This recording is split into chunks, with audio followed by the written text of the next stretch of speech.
CSB, ang Spirit FM, CMN Calapan, Oriental, Mindoro. CNN Live Nation. Junior Acapulco, magandang araw sa iyo. Magandang araw Sir Ariel, magandang araw Pilipinas.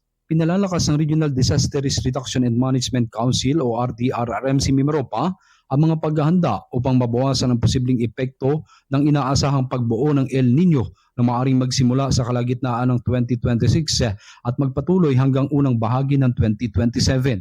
Sa isinagawang second quarter full council meeting ng RDRRMC Mimaropa, tinalakay ng konseho ang mga pinakahuling climate forecast na nagpapakita ng 82% na posibilidad ng pagdevelop ng El Nino sa panahon ng Mayo, Hunyo at Hulyo 2026.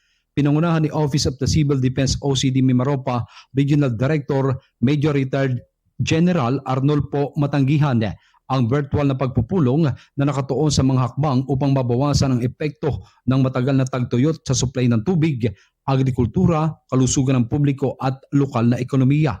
Ayon kay John Ray Bagalanon ng DOST Pag-asa, itinaas na noong Hunyo 9 ang status ng El Nino Southern Oscillation Alert System sa antas na El Nino Development.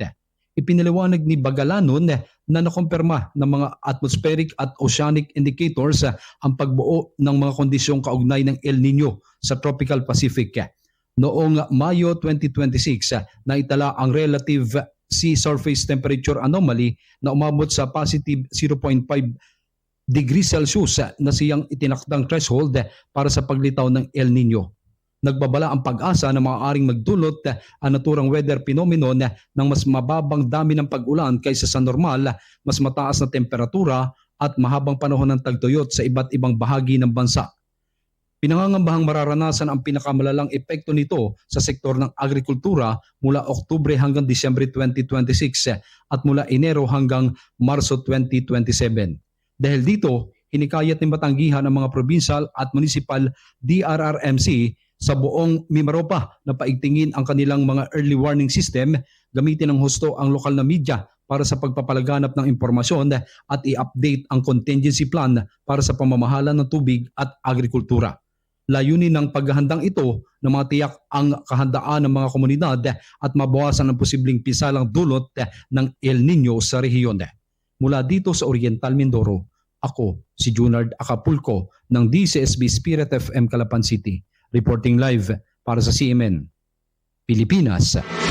CNN Live Nationwide.